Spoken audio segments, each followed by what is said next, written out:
Fala, turma, tudo bem? Vamos falar hoje sobre os artigos 17 a 20 do novo CPC, que tratam das condições da ação. Eu vou ler primeiro o artigo, depois a gente vai falar algumas coisas, tá?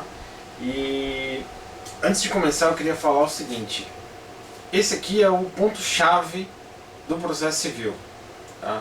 É aqui que fica a teoria toda do processo civil, é aqui que você tem as grandes discussões das teorias da ação, de Liebman, das condições.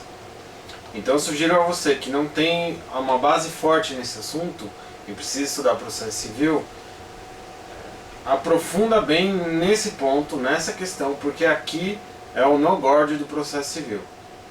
Então você vai... Se você não souber isso aqui, você sabe o instrumento do processo, mas você não sabe o processo. Então é importante que, se você não tem uma noção forte, você precisa reforçar. Eu vou dar uma pincelada rápida, porque a intenção é fazer um resumo, né? E aí a gente vai discutir algumas coisas bem compactas, tá bom? Artigo 17. Para postular em juízo, é necessário ter interesse e legitimidade. No CPC de 73 era o artigo 3º. Para propor ou contestar a ação, é necessário ter interesse e legitimidade. Aqui, essa questão, antes de a gente começar a discutir ela, a gente precisa falar sobre as teorias da ação. As teorias da ação que tratam justamente das condições da ação. Antes de a gente chegar nas condições da ação, a gente precisa entender quais são as teorias da ação. Então eu vou falar bem rápido as 5 teorias principais, tá? Começando pela teoria imanentista, civilista ou clássica, que significava o seguinte: para você ter direito, se você tem direito, você tem ação, e se você tem ação, você tem direito. Então havia uma ligação entre o direito processual e o direito civil, essa ligação que não dava autonomia ao processo civil. Se você tem o direito, você tem a ação. Se você não tem o direito, você não tem a ação. Depois tem a teoria de Winscheid-Mutter, que é o direito de ação tem a natureza pública e é um direito contra o Estado. Aí você já começa a ter uma certa autonomia do direito processual, do direito de ação. Você exerce o direito de ação contra o Estado, tá? Depois, a teoria concretista, em que o direito de ação, que entende que o direito de ação é autônomo, público e concreto, por isso é concretista. Ou seja, só existe o direito de ação se o pedido for julgado procedente, quer dizer, concreto. O direito de ação depende da procedência do pedido. Se no final o seu pedido foi improcedente, era porque você não tinha direito de ação. Tá? Então voltando para trás, né? Se você não tinha direito, se a sua sentença foi improcedente, é porque você não tinha ação. Quarta teoria, a teoria abstrativista, que diferente da teoria concretista, já diz que você tem o direito de ação quando o juiz profere uma sentença, seja favorável ou desfavorável, seja de procedência ou de improcedência. Então aí realmente você vê que já tem uma autonomia grande com relação ao direito de ação, com relação ao direito material. Mas aí veio Liebman e deu uma limitada na teoria abstrativista, que é a teoria eclética, instrumental ou mista. Tá? O que diz a teoria eclética? Tudo bem, o direito de ação é autônomo, o direito de ação é público, é abstrato, mas ele é condicionado. Condicionado a quê? Às condições da ação. Quais são as condições da ação? Possibilidade, interesse e legitimidade, na teoria original de Liebman, tá? Que era adotado no CPC de 73. Nós vamos falar sobre elas daqui a pouco. Se você tem possibilidade, interesse e legitimidade, você tem ação. E aí você vai ter direito a um resultado favorável, seja de procedência ou de improcedência. Você vai ter direito a uma sentença, seja de procedência ou de procedência. Tá? E finalmente a teoria da asserção, que é a teoria que vem sendo adotada mais pela doutrina e pela STJ ultimamente, que diz o seguinte: é uma derivação da teoria eclética. As condições da ação são analisadas no momento da petição inicial, pelas afirmações, pelas asserções do próprio autor. Então você verifica as condições da ação pelo que ele disse na petição inicial. E não tem uma instrução, uma dilação probatória a respeito disso. A diferença da teoria anterior é que a qualquer momento o juiz poderia verificar que não existe uma condição da ação e por conta disso ele vai extinguir sem julgamento de mérito. Agora não. Pela teoria da asserção, o juiz verifica na petição inicial, vamos dizer assim, uma comparação mal comparando com o recebimento da denúncia do direito penal. Ele tem lá as condições da ação, na petição inicial, o juiz verifica que aquilo aparenta atender as condições da ação, então ele recebe a petição inicial. Tá? E aí ele entende que as condições da ação foram atendidas e não vai mais discutir condições da ação. Tá? E isso salva o julgamento de mérito. Por quê? Porque você não fica mais discutindo condições da ação e como você não fica nessa discussão, você vai direto para o mérito. E isso salva o processo. E é mais ou menos isso o que nós queremos com o CPC de 2015. Então eu acho que essa teoria vai ganhar força agora com o CPC de 2015. Então vamos falar agora sobre as condições especificamente. Quais são as condições? A possibilidade jurídica do pedido, o interesse de agir e a legitimidade. Tá? Possibilidade, interesse e legitimidade. O próprio Liebman, com relação à possibilidade jurídica, ele reformulou a sua tese e ele entendeu que a possibilidade está dentro do interesse de agir, porque você não tem o interesse de pedir uma coisa que não é possível. Então, houve uma reformulação na teoria e o CPC de 2015 acabou adotando essa reformulação. Então ele só entende duas as condições da ação: interesse de agir e legitimidade. O que é o interesse de agir? É justamente a utilidade na prestação jurisdicional. O seu pedido tem que ser útil, ele tem que servir para alguma coisa. Tá? Então, se esse pedido não é útil, você não tem interesse ainda. Tá? Por exemplo, eu quero a cobrança de uma dívida que ainda não venceu. Ainda que o juiz dê um provimento jurisdicional, a dívida ainda não venceu, não está no prazo. Então esse provimento jurisdicional, esse provimento judicial vai ser inútil. E se ele é inútil, você não tem interesse de agir. Tá? Ou seja, é a adequação, é o pedido, ou melhor, ele se divide em necessidade e adequação. Necessidade significa de que eu preciso do provimento e a adequação significa que esse provimento é apto para solucionar o conflito. Tá? Então, necessidade eu preciso e adequação, esse pedido é apto. Agora, legitimidade para agir. O que é? É a pertinência subjetiva na demanda, que pode ser tanto com relação ao autor, né, com o polo ativo, quanto em relação com o réu, no polo passivo. E via de regra, só o titular do direito material pode pleitear em juízo. Isso a gente chama de legitimação ordinária. Tá? Agora nós vamos falar do artigo 18, que trata justamente da legitimação extraordinária. Eu vou ler aqui. Artigo 18. Ninguém poderá pleitear direito alheio em nome próprio, salvo quando autorizada pelo ordenamento jurídico. Parágrafo único. Havendo substituição processual, o substituto poderá intervir como assistente litisconsorcial.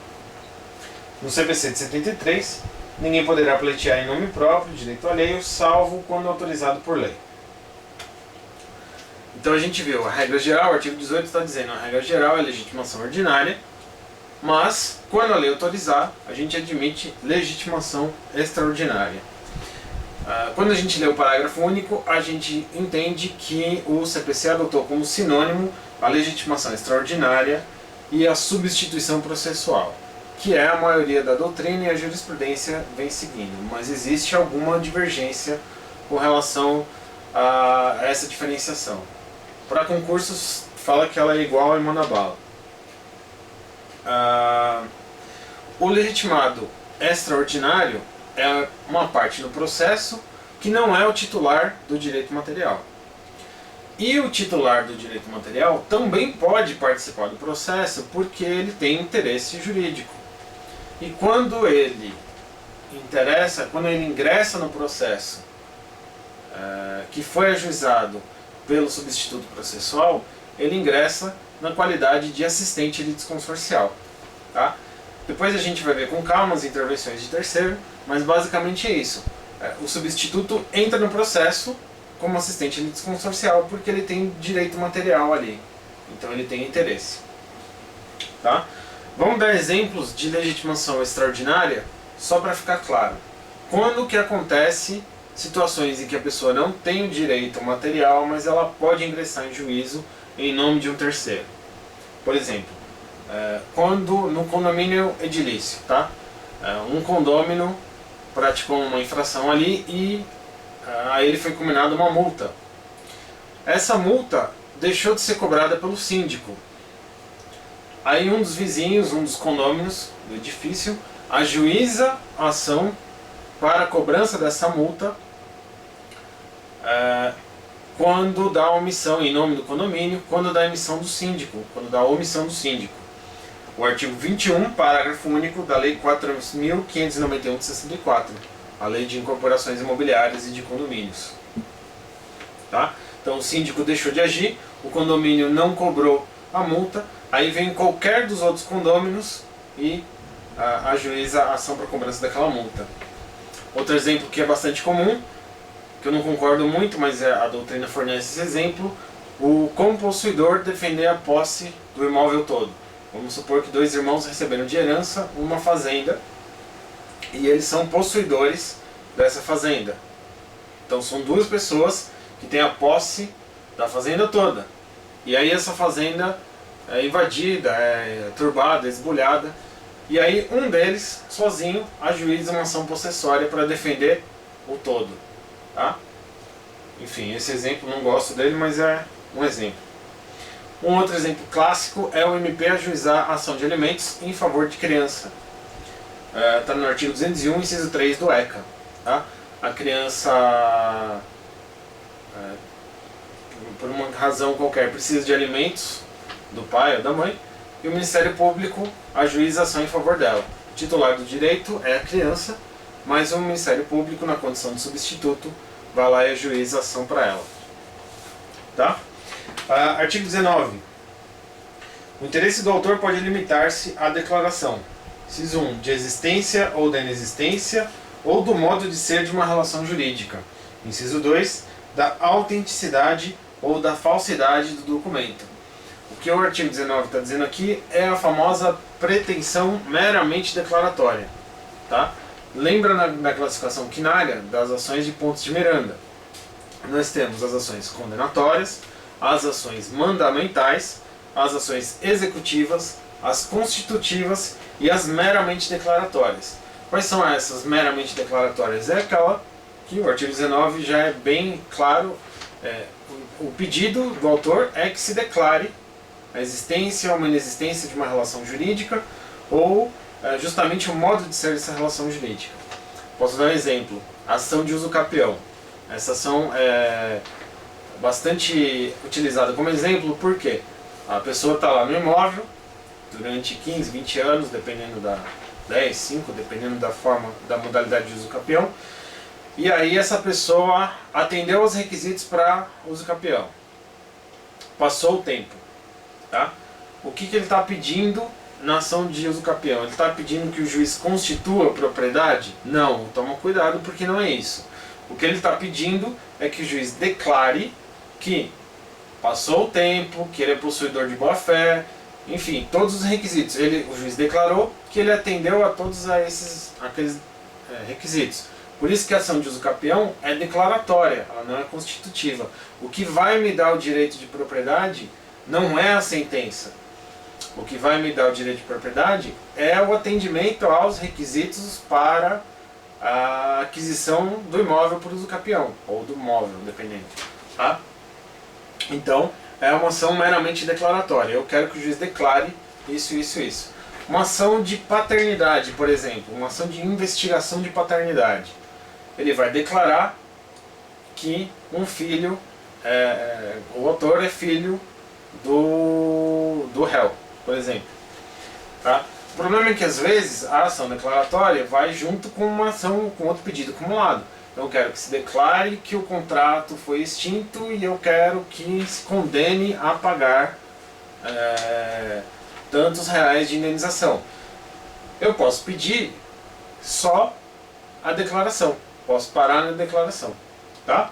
E o artigo 20, que é bem simples, ele vai dizer justamente que essa declaração pode acontecer ainda que tenha havido uma violação de direito, que é o exemplo do contrato que eu acabei de falar. Então, juiz, eu estou pedindo que se declare que o contrato foi extinto.